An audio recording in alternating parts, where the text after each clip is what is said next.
Hello guys, so ngayon susubukan ko nga Mr. Donut dito sa Taiwan kasi matagal-tagal na nga rin hindi ako nakakakain nito simula nung nag-abroad ako dito sa Taiwan.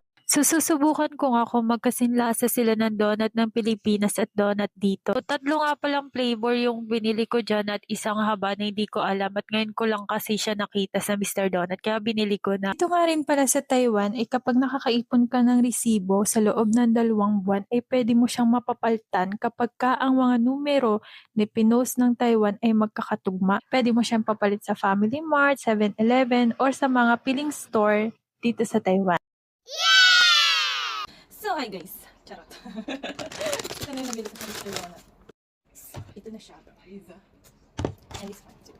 Hindi ko alam kung ano to, but I need to try. Ay ko tong, tawag dito, ring strawberry donut. Strawberry ring, basta gano'n. Lagay ko na lang yan. Ang sarap. Man. Sarap.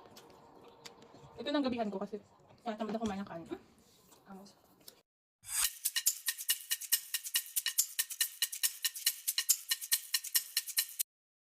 Ang sarap. Ring strawberry donut. Donut strawberry ring. Yun lang. Next. Itong chocolate ring donut. Tama na yan. Tama na yung request ko. Ang kalat ko kumain. Sorry na. I-rate natin 7 out of 10. Okay, next. Dagdagin ko nga natin. So, next one is ito hindi lumalabas sa Google kung ano. So, mochi lang yun dun. Mochi with white icing. Ano ba? Comment na lang. Charot. Tingnan natin. Masarap. Parang siyang strawberry. Masarap.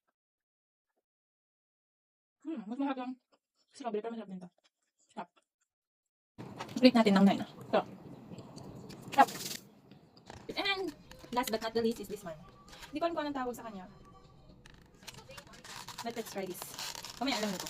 Ay, alam ko na nga. Kaya lumabas sa research ko is dango made in Japanese. Pero ito ay galing sa Mr. Donut. Kinuha ko lang kasi sabi ko, ay iba. So I need to try. Let's try. Ay, gusto mo makita niyo yung nakita ko. May sauce. Ay, nakita niyo. May sauce, may sauce. Let's try.